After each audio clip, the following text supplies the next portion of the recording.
નમસ્કાર દર્શક મિત્રો, આજે આપણી સાથે જોડાયેલા છે સ્નેહલ વકીલાના, જે સાયબર એક્સપર્ટ છે અને ઇન્ટરનેશનલ સાયબર એક્સપર્ટ છે. આપણે આજે એમની પાસેથી જાણીશું કે કઈ રીતે એ આ લાઈનમાં આવ્યા, એમને કયા કયા પ્રકારના સંઘર્ષ કર્યા. આપણે સીધી એમની જોડે વાત કરશું. જી, મારું નામ છે ડૉક્ટર સ્નેહલ હેમંત કુમાર વકીલના. Well, it's like about 22 years જેવા થઈ ગયા છે મને આ ફિલ્ડમાં, કે જેમાં મારું થોડું ઘણું યોગદાન સાયબર ક્રાઇમ જે છે તેના સિક્યોરિટી ઇશ્યુઝ રિઝોલ્વ કરવામાં રહ્યું છે. સાયબર લો રિલેટેડના મારા ઇનપુટ રહ્યા છે, રેવન્યુ લોઝ જે છે તેમાં, અને લીગલી અને ટેકનિકલી સાયબર ક્રાઇમ એસોસિએશન આપણે એમ કહી શકીએ કે એનાથી જે બી એસોસિએટેડ એક્ટિવિટીઝ છે તો તેમાં મારું થોડું ઘણું ઇનપુટ રહ્યું છે. તમને સાયબર ક્રાઇમ બનવાનું એટલે આ પ્રેરણા તમને ક્યાંથી મળી? જી, આપણે અગર હું તમને શરૂઆતથી કહું તો it was like it would be in late 90sની કદાચ વાત હશે, કે જ્યારથી ઇન્ટરનેટ જે છે તેનું આપણે એમ કહીએ કે એક ડિસ્કવરી કરવામાં આવી હતી અને લોકો ખૂબ જ એક્સાઇટેડ હતા ઇન્ટરનેટ રિલેટેડ નવા ઇનપુટ્સ માટે. વેલ, તે સમય પર પણ, એટલે એ સમયમાં પણ એવા ક્રાઇમ્સ થતા હતા કે જે લોકોને ખબર જ નહીં હતી કે એમની સાથે ક્રાઇમ થાય છે. હું એકચ્યુઅલી નાનપણથી જ I was a very tech savvy person. ઘણા બધા ગેમ્સ હોય, વિડીયો ગેમ્સ છે, ટેકનોલોજીકલ ઇનોવેશન એ મને મારા ફાધરથી બિલકુલ આપણે એમ કહી શકીએ કે વિરાસતમાં મળી છે. મારા ફાધર પણ બહુ પહેલેથી જ, શ્રી હેમંતકુમાર હસમુખલાલ વકીલના, એ પણ બહુ પહેલેથી જ આપણે એમ કહીએ કે ટેકનોલોજીકલ કંઈ બી નવા ઇનપુટ આવે, ગેજેટ્સ આવે, he would be very excited in it. એવી રીતના જ જ્યારથી ઇન્ટરનેટ આવ્યું ત્યારથી જ મારું ઇનપુટ રહ્યું છે ઇન્ટરનેટ રિલેટેડ કંઈ ને કંઈ ઇશ્યુઝમાં. ઇવન મારા ફ્રેન્ડ્સ હોય, મારા ગ્રુપ્સ હોય, તેમાં પણ જ્યારે કોઈને કોઈ પણ ઇશ્યુઝ આવતા હતા ટેકનિકલી, એ ટાઈમ પર નાના ઇશ્યુઝ હતા. હવે જેટલા ગંભીર ગુનાઓ નથી થતા, બટ એ ટાઈમ પર બી લોટરી ફ્રોડ્સ છે, આ છે તે છે, એવા ઘણા બધા ક્રાઇમ્સ થતા હતા. પ્રોફાઇલની ચોરી કરવામાં આવતા હતા, આઈડેન્ટિટી થેફ્ટ જેવા ઇશ્યુઝ થતા હતા. તો એ ટાઈમ પર પણ મારું ઇનપુટ રહેતું હતું. ત્યારબાદ જ્યારે મેં મારું લો પરસ્યુ કર્યું ત્યારે it was very essential, because I was very much aware કે આવા સાયબર ક્રાઇમ્સ જ્યારે થાય છે તો there should be an appropriate law which should govern such kind of criminal activities. તો એ ટાઈમમાં જેવું મારું લો કમ્પ્લીટ થયું, આઈ હેડ બીન ટુ પુણે. ત્યાંથી મેં મારું સાયબર ક્રાઇમ ઇન્વેસ્ટિગેશન અને મારા સાયબર લોઝની જે ડિગ્રી છે, સ્પેશિયલાઇઝેશન છે, તે એડ ઓન કર્યું હતું. આપણું ઇન્ડિયન ઇન્ફોર્મેશન ટેકનોલોજી એક્ટ, એટલે કે જે આઈટી એક્ટ છે, તે આઈ ગેસ 2000થી એક્ટિવ થયું છે. બટ મારી ટેકનોલોજી સાથેની જે લેનદેન છે એ તો એનાથી પણ પહેલાંની છે. It has been late 90s કે જ્યારથી મારું ઇન્વોલ્વમેન્ટ રહ્યું છે સાયબર ક્રાઇમ, કે આપણે એમ કહી શકીએ કે ઇન્ટરનેટના ઇનોવેશન જ્યારથી થયું છે ત્યારથી કોઈક ને કોઈક રીતના, being a very tech savvy person, આની સાથે હું એસોસિએટેડ રહ્યો છું. અને સિક્યોરિટી ઇશ્યુઝ હોય કે કંઈ ને કંઈ સાયબર ક્રાઇમની એક્ટિવિટીઝ હોય, એમાં નાનું મોટું મારું ઇનપુટ રહ્યું છે. સાયબર એક્સપર્ટનું આ સ્ટડી કરવા માટે શાની જરૂર પડે? કયા આપણે એની અંદર કેવી રીતે ચેલેન્જો તમને જોવા મળે? જી, સાયબર એક્સપર્ટ માટે તમારું ડિટેલ અધ્યયન જોઈએ. જે બી સાયબર ક્રાઇમના અલગ આપણે એમ કહી શકીએ કે એમાં ઘણા બધા ડિફરન્ટ પેરાફેરી આપણે કહી શકીએ છીએ. બિકોઝ સાયબર ક્રાઇમ ઇન્વેસ્ટિગેશન, લોકોને કદાચ એવું લાગતું હશે કે it is just a thing કે ભાઈ તમે ઇન્ટરનેટથી કંઈ ડાઉનલોડ કરી દીધું, તમે કોઈ એપ્લિકેશન કરી દીધી, તમે કોઈને ટ્રેક કર્યું, તમે કોઈ લોકેશન ટ્રેકર મૂકી દીધું, સામેવાળાએ એની પર ક્લિક કરી and you are able to track that person. No. આ વસ્તુ ઘણું ડિટેલમાં અધ્યયન માંગે છે.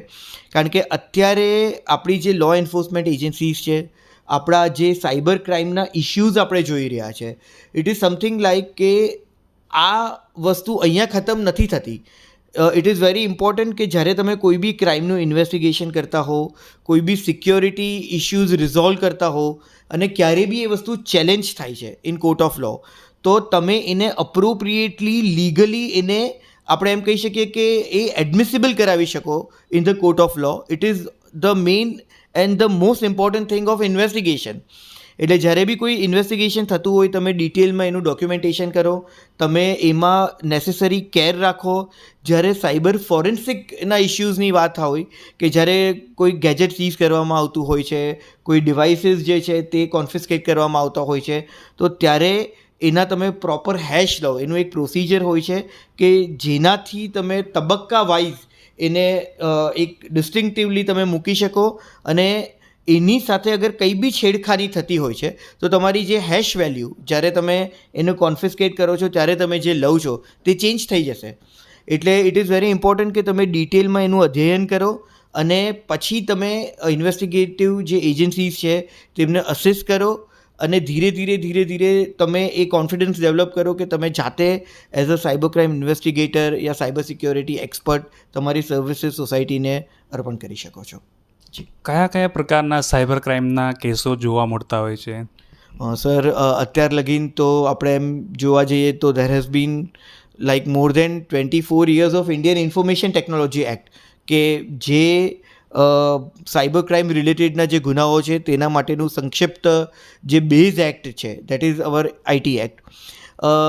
પ્રેક્ટિકલી અત્યારે એટલા બધા ગુનાઓ થાય છે કે ઘણી બધી ફેરી તો હું એવું માનું છું કે લોકોને એ ખબર જ નથી હોતી કે એમની સાથે દે આર વિક્ટિમાઇઝ. પ્રેક્ટિકલી જ્યારે બી હું કોઈ ડેટાઝ જોઉં છું કે સો એન્ડ સો ડેટા આવ્યા છે કે આટલા ગુના વધી ગયા છે, ત્યારે જેન્યુઅનલી મને એની પર હસવું આવે છે, કારણ કે હું એને અલગ રીતે જોઉં છું. અકોર્ડિંગ ટુ મી એ લોકોને ખબર પડી કે એમની સાથે એ ક્રાઇમ થયું છે ને એમણે એને રિપોર્ટ કર્યા, તો એ ડેટા તમે જોઈ શકો છો.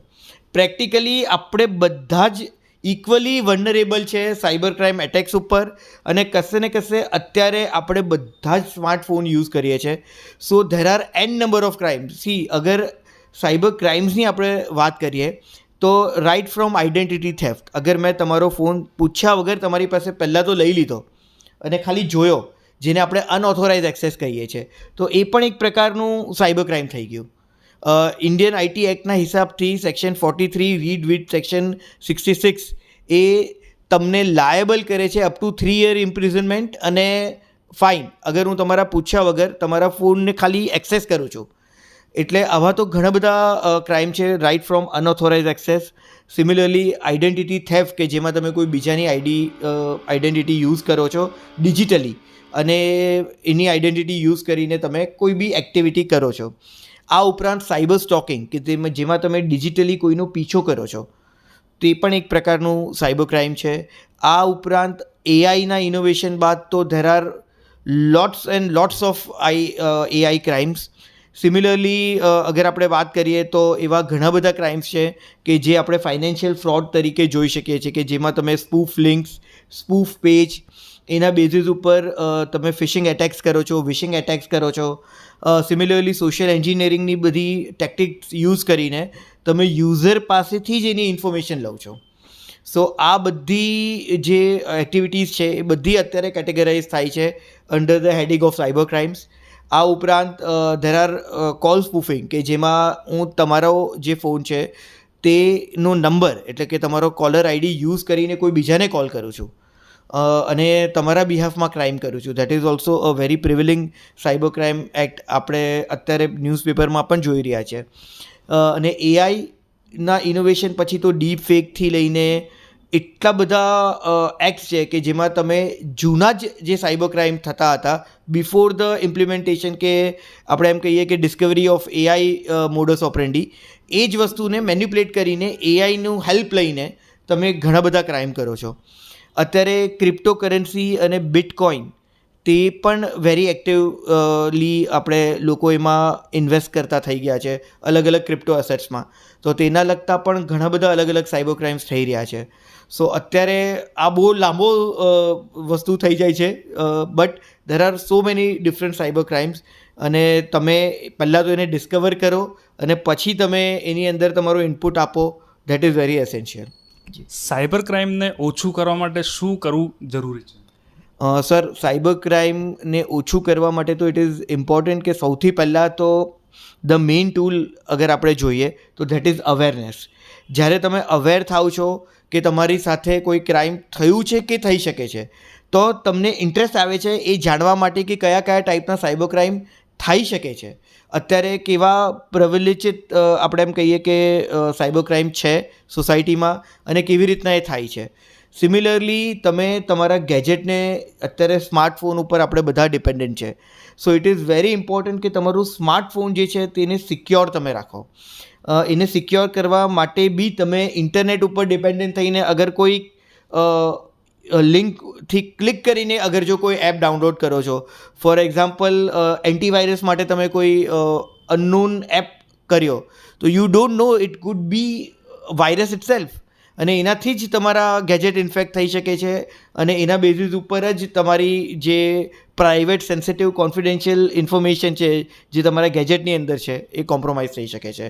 સો there are lots of thing, but it is very important કે તમે સિક્યોરિટીના જે ફીચર્સ છે, એના જે બેઝિક કન્સેપ્ટ છે, including non sharing of OTP, તમે કોઈ અનનોન લિંક પર ક્લિક નહીં કરો.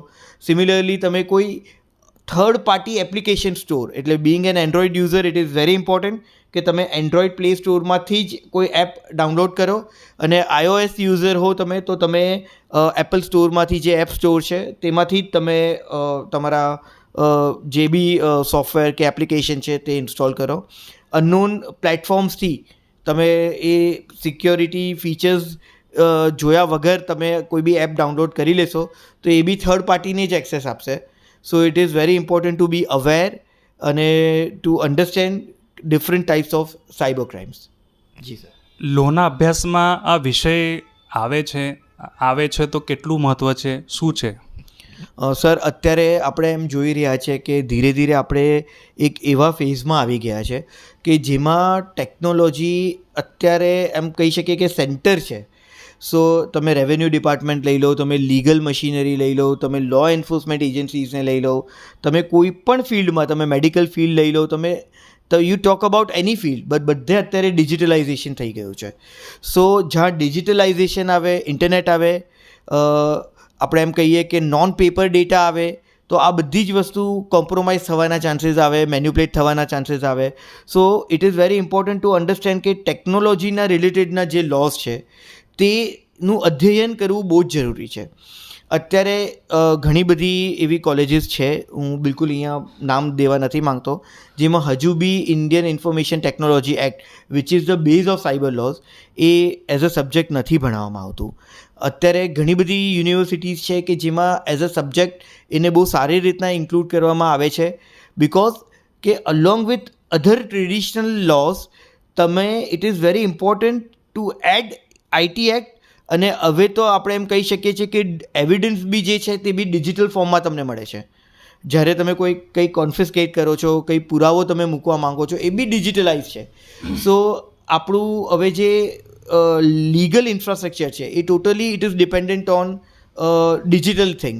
સો ડિજિટલ એવિડન્સની અગર આપણે વાત કરીએ તો પણ ઇટ ઇઝ સો ઇમ્પોર્ટન્ટ કે એ જરૂરી થઈ ગયું છે કે તમે IT એક્ટ અને જે બી બીજા બેઝ છે ઓફ સાયબર, આપણે એમ કહી શકીએ કે lose, it could B after the implementation of IT act, આપણું જે એવિડન્સ એક્ટ છે જે હવે બિલકુલથી નવા રૂપમાં આપણી સમક્ષ આવી ગયું છે તે પણ, અને બેન્કર્સ બુક એવિડન્સ એક્ટ છે, reserve bank of India act છે, અને ઘણા બધા નાના મોટા કાયદાઓ છે કે જેમાં નાના મોટા ચેન્જીસ આવ્યા છે in order to include the technology development in the legal framework. જી. હવે એક સવાલ, સારા સાયબર લોયર અને સારા સાયબર સિક્યુરિટી એક્સપર્ટ બનવા માટે શાની જરૂર પડે? સર, તમે કોઈ બી ફિલ્ડમાં હો, ઇટ ઇઝ વેરી ઇમ્પોર્ટન્ટ કે તમે અપડેટેડ રહો, તમે તમારા પેરિફેરીમાં જે બી નવા ઇનોવેશન, અપડેશન થતા હોય તેની જાણકારી રાખો.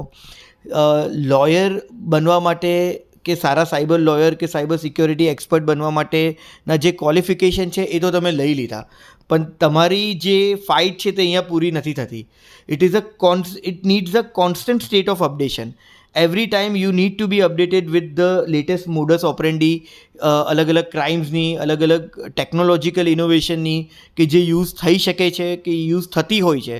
તમે એનું સોલ્યુશન કેવી રીતના લાવી શકો છો, તમે ટેકનોલોજીકલ જે એડવાન્સમેન્ટ છે તેને પણ કેવી રીતના યુઝ કરી શકો છો અગેન્સ્ટ ક્રિમિનલ, અને લો એન્ફોર્સમેન્ટ એજન્સીઝને પણ તમે કેવી રીતના તમારું ઇનપુટ આપી શકો છો. Being a proper citizen of India, તમે એમને કેવી રીતના હેલ્પફુલ થઈ શકો છો કેસીસની અંદર ઇનપુટ આપવા માટે. કારણ કે અત્યારે એક એવો ફેઝ આવી ગયો છે સર કે કશે બી તમે એવું નહીં માની શકો કે હું આ જ ફિલ્ડનો છું. મેડિકલના લોકો બી ડિજિટલી અત્યારે એકબીજા સાથે કનેક્ટેડ છે. They are also equally vulnerable for cyber attack. તો એમને પણ એટલી જ અવેરનેસની જરૂર છે જેટલી કે કોઈ લોયરને કે સાયબર સિક્યોરિટી એક્સપર્ટને, જેથી તેઓ બચી શકે છે. અત્યારે કેટલા બધા એવા મેડિકલ ડિવાઇસીસ ઉપરના એટેક્સ થાય છે, એના જે ડેટા છે તે કોમ્પ્રોમાઇઝ થાય છે, જે અત્યારે પ્રાઇવેટ સેન્સિટિવ અને મોસ્ટ કોન્ફિડેન્શિયલ ડેટા કહી શકીએ આપણે, જે તમારા મેડિકલ ઇનપુટ્સ છે. તો એનાથી પણ એને પણ મેન્યુપ્લેટ કરીને કોઈ દૂર કોઈ બીજી કન્ટ્રીમાં બેસેલો અગર કોઈ સાયબર ક્રિમિનલ હોય કે સાયબર માફિયા હોય, એ તમારા ડેટા સાથે ચેડા કરીને એ તમને કદાચ he could also try cyber murder on you. So there are so many thing. Terrorism જે છે તે પણ અત્યારે આપણે ગ્લોબલાઇઝ થઈ ગયું છે અને કેપિટલાઇઝ થઈ ગયું છે on the basis of this internet extensions. So આ બધી જ વસ્તુ માટે ઇટ ઇઝ વેરી ઇમ્પોર્ટન્ટ કે તમે કોન્સ્ટન્ટલી અપડેટેડ રહો અને તમે તમારું કંઈક ને કંઈક ઇનપુટ આપતા રહો. હવે તમે દેશથી લઈને વિદેશથી લઈને જ્યાં જ્યાં તમે સરકારી જગ્યાઓથી માંડીને પોલીસ ખાતાઓથી માંડીને બધી જગ્યાએ તમે ટ્રેનિંગો આપો છો, તો તમને એવો કયો કેસ જે તમને ચેલેન્જીસ લાગ્યો છે સ્ટડી કરવામાં? સર અત્યારે ઘણા બધા લો એન્ફોર્સમેન્ટ એજન્સીઝને મારું ઇનપુટ રહ્યું છે.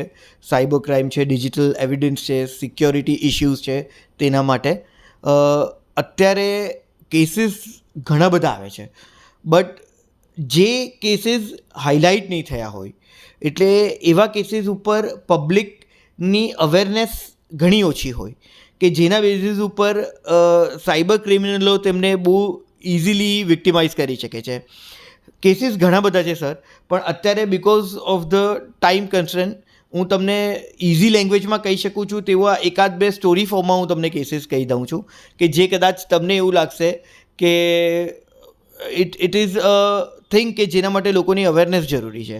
સી અત્યારે QR કોડ શું છે એ તો આપણે બધાને ખબર છે કે QR કોડ આપણે પેમેન્ટ કરતા હોય ત્યારે આપીએ છીએ. But I am talking about the QR code which is a commodity QR code. For example, જાણે કે અગર કોઈ ગવર્મેન્ટ ઓફિસર છે જેમનો ફોન એમના માટે બહુ જ ઇમ્પોર્ટન્ટ છે, કોઈ ક્રિમિનલને એટલું ખબર છે કે એમનો જે ફોન છે તેની અંદર બહુ જ કોન્ફિડેન્શિયલ ડેટા છે.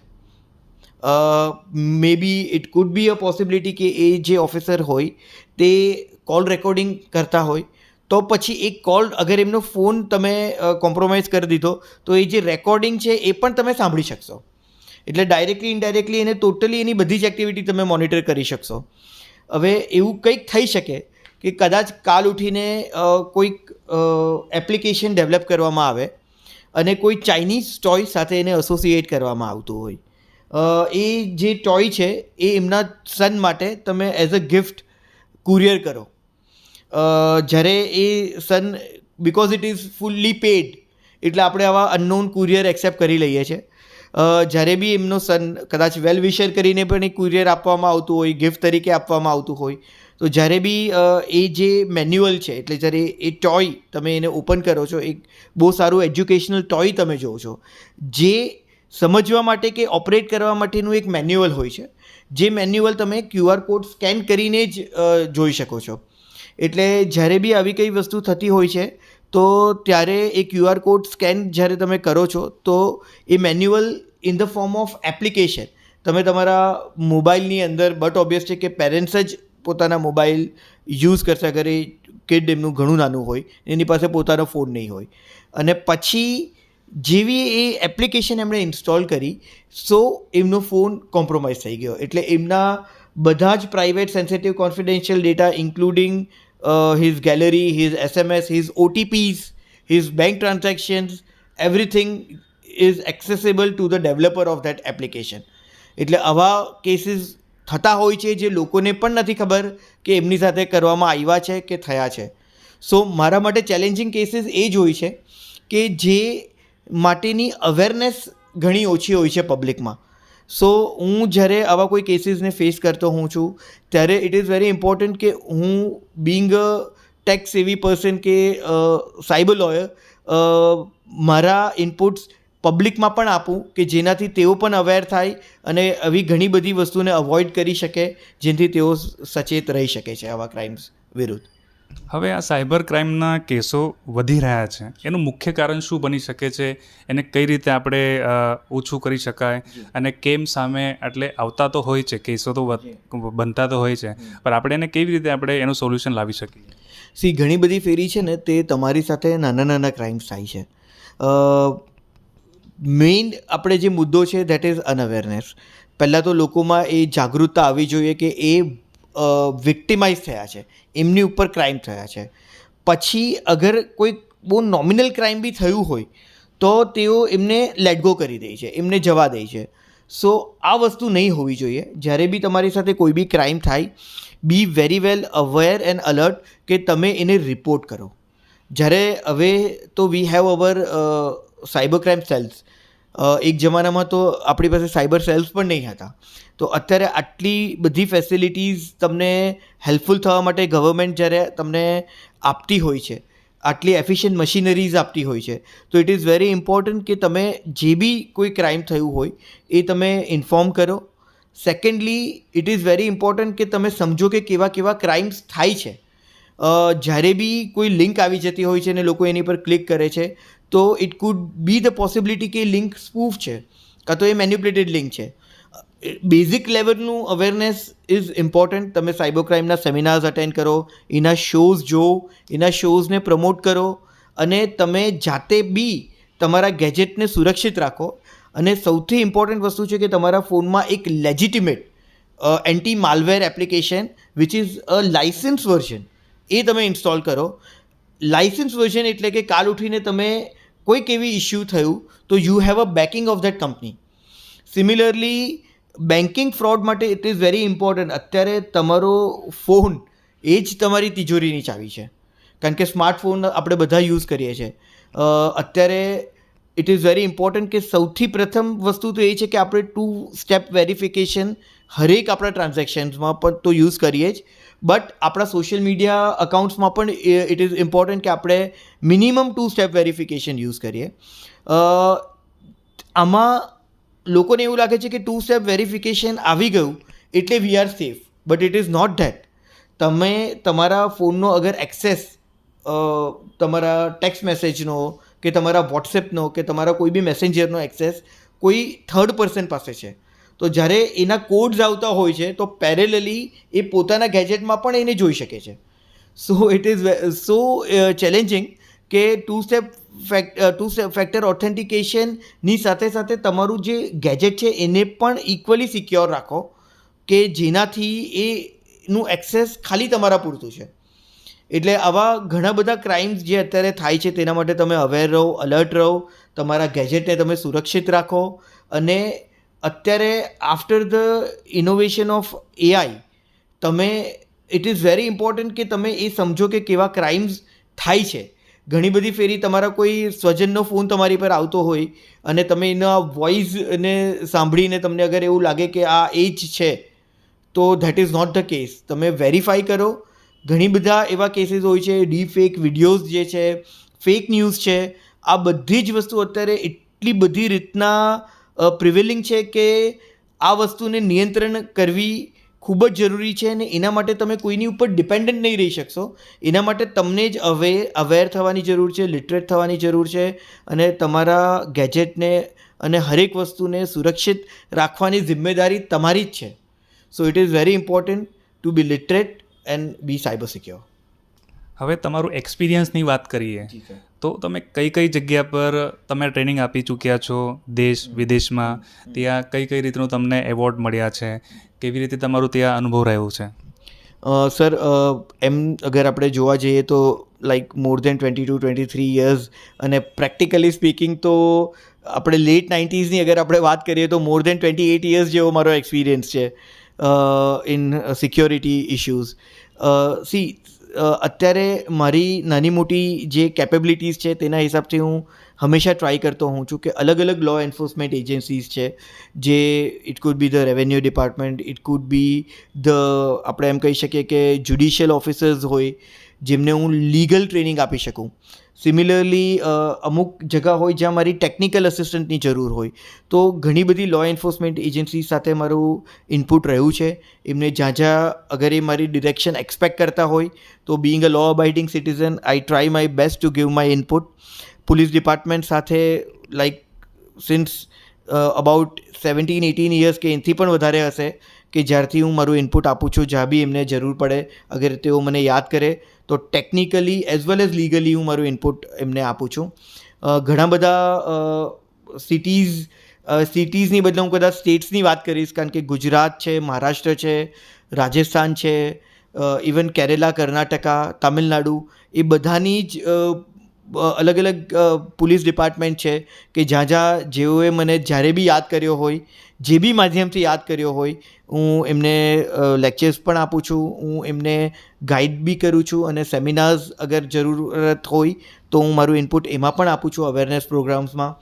આ ઉપરાંત આપણે એમ વાત કરીએ તો ઇન એસોસિએશન ઓફ NFSU મેં ઘણા બધા અલગ અલગ કન્ટ્રીઝના, જેમ કે બાંગ્લાદેશ છે, મ્યાનમાર છે, માલદીવ્સ છે, ઇવન પેલેસ્ટાઇન છે, અને એવા ઘણા બધા લોકો છે જેમના જ્યુડિશિયલ ઓફિસર્સ હોય, પોલીસ ઓફિશિયલ્સ હોય, એમને મેં સાયબર ક્રાઇમ્સ, સાયબર ફોરેન્સિક અને ડિજિટલ એવિડન્સ જેવા અલગ અલગ વિષય ઉપર મારું ઇનપુટ આપ્યું છે. આ ઉપરાંત એવા ઘણા બધા યુનિવર્સિટીઝ હશે, ઘણી બધી સ્કૂલ્સ છે, કોલેજીસ છે કે જેમાં મેં મારું ઇનપુટ આપ્યું છે. અને હું એવું માનું છું કે અત્યારે સોસાયટીમાં જ્યારે આપણે બધા જ ઇક્વલી વનરેબલ છે સાયબર એટેક્સથી, તો તમે તમારું અગર કંઈક થોડું ઘણું તમારું નોલેજ હોય છે, જેને તમે અપડેટેડ રાખ્યું હોય, તો તમે બિલકુલથી પ્રેસના માધ્યમથી, તમે ઇવન ટેલિવિઝન ચેનલ્સના માધ્યમથી પણ એનું ઇનપુટ આપો કે જેથી લોકો વધુને વધુ અવેર થઈ શકે, જેનાથી તેઓ ચેતી શકે અત્યારના જે સાયબર એટેક્સ થતા હોય છે તેનાથી. જી સર. જે નાનાથી લઈને મોટા જે લોકો ફ્રોડ બનતા હોય એ 50, આપણે એક્ઝામ્પલ લઈ લઈએ, 50,000, 25,000 જે બી કે આ લોકોનું ફ્રોડ બનતું હોય, તો જ્યારે આ લોકોનું ફ્રોડ બનતું હોય તો એ લિંક કઈ રીતે મળી શકે ને કઈ રીતે આ લોકોનું રસ્તો કઈ રીતે મળી શકે પોલીસને ટૂંકમાં? સર પ્રેક્ટિકલી આનો આન્સર તમને બેસ્ટ તો ઇન્વેસ્ટિગેટિવ એજન્સીઝ જે છે તે આપશે, પણ મારા નોલેજના હિસાબથી હું જે તમારો ક્વેશ્ચન છે તેનો જવાબ આપવાનો ટ્રાય કરું છું કે ઇટ ઇઝ ધ થિંગ કે જ્યારે બી આવા કોઈ ક્રાઇમ થાય ત્યારે ઇટ ઇઝ વેરી ઇમ્પોર્ટન્ટ કે થતા હોય છે બેંકના માધ્યમથી. So you have the account details, કે એ ચેનલ તમારી પાસે છે કે તમારા પૈસા અહીંયાથી ક્યાં ટ્રાન્સફર થયા, એક ફેરી એ ચેનલ તમને મળી જાય છે. આ ઉપરાંત તમારી પાસે એ વ્યક્તિના, જ્યારે તમે ટેકનિકલીમાં ઇન્વેસ્ટિગેશનમાં અંદર ઉતરો છો તો તમારી પાસે ઘણા બધા લોગ્સ મળી શકે છે કે કયા માધ્યમથી કરવામાં આવ્યું છે, શું કરવામાં આવ્યું છે, તમે એમના IP એડ્રેસ છે, IMEI નંબર છે, જેને સર્વેલન્સ કરી શકો છો. લો એન્ફોર્સમેન્ટ એજન્સીઝ જ્યારે ઇન્વેસ્ટિગેશન કરતી હોય ત્યારે અત્યારે તો આપણા IT એક્ટમાં એટલા બધા અમેન્ડમેન્ટ થયા છે, IT રૂલ્સ આવ્યા છે કે જેનાથી અમુક પીરિયડની અંદર જે સર્વિસ પ્રોવાઈડર્સ હોય તેમને લો એન્ફોર્સમેન્ટ એજન્સીઝને ડેટા આપવો જ પડે. તો આ બધી વસ્તુ છે કે જેના બેઝિસ ઉપર લો એન્ફોર્સમેન્ટ એજન્સીઝ તેમનું એક મિકેનિઝમ તૈયાર કરે છે, એમનું SOP તૈયાર કરે છે, અને એના બેઝિસ ઉપર તેઓ ઇન્વેસ્ટિગેશન કરીને ક્રિમિનલ લગીન પહોંચી શકે છે. અત્યારે they have been approaching or enacting so important thing with relation to debit freeze of account, કે જ્યારે બી આવું થતું હોય છે તો એ જે ચેનલ હોય છે એ આખી ચેનલને તેઓ લિયન કરી શકે છે, હોલ્ડ કરી શકે છે, અને અગર જરૂરત પડી તો એ અકાઉન્ટને ડેબિટ ફ્રીઝ બી કરી શકે છે. સો આ બધી વસ્તુ અત્યારે પોસિબલ છે. હું એટલું જ કહીશ કે એક નાના ઇનપુટની અત્યારે રિક્વાયરમેન્ટ એ છે કે એક કશે ને કશે કોઈને કોઈ તબક્કે તો અવેલેબલ છે જ, પણ હજી ટેક્ટફુલી આપણે એને ઇમ્પ્લિમેન્ટ કરી શકીએ છીએ કે અલગ અલગ જે બી લો એન્ફોર્સમેન્ટ એજન્સીઝ છે એ બધા એકબીજા સાથે કોર્ડિનેટેડ રહી, એટલે એક એટલું એફિશિયન્ટ મિકેનિઝમ થઈ જશે કે જ્યાંથી કોઈ બી સાયબર ક્રિમિનલો આનાથી બચી નહીં શકશે. અત્યારે જ આફ્ટર ધીસ લિયન કે ડેબિટ ફ્રીઝિંગ અકાઉન્ટથી ઘણા બધા ક્રિમિનલો આખું એમનું સામ્રાજ્ય હલી ગયું છે એમ આપણે કહી શકીએ છીએ. બટ આની સાથે અગર જો એફિશિયન્ટ કોર્ડિનેશન હોય અલગ અલગ લો એન્ફોર્સમેન્ટ એજન્સીઝનું, not only police department or cyber cells, તો પછી આપણે એમ કહી શકીએ છીએ કે કદાચ સાયબર ક્રાઇમ ઉપર સારું એવું આપણે કંટ્રોલ લાવી શકશું કે એને સારું એવું રેગ્યુલેટ કરી શકશું જે એફિશિયન્ટ લીગલ મિકેનિઝમથી, કે લોકો કરતાં પણ ગભરાઈ જશે આવા ક્રાઇમ્સ. જી સર. આ હતા આપણી સાથે ડૉક્ટર સ્નેહલ વકીલાના. આપણે એમને પોતાનું જીવનચરિત્ર પર એમને એક્સપિરિયન્સ શેર કર્યું છે, જેમાં આપણે કેવી રીતે આગળ વધવું, ફ્રોડ જે થતું હોય એને આપણે કેવી રીતે નિકાલ લાવી શકીએ, એવા ઘણા બધા વિષય પર એમને આજે આપણે જોડે હોટલાઇન ન્યૂઝ ચેનલને ભેટ આપી છે અને એમને વાતચીત કરી છે. જી, આવા જ સમાચાર તમને જોવા ગમતા હોય તો અમારી hotline news channel like, share, subscribe કરો. નમસ્કાર. Thank you.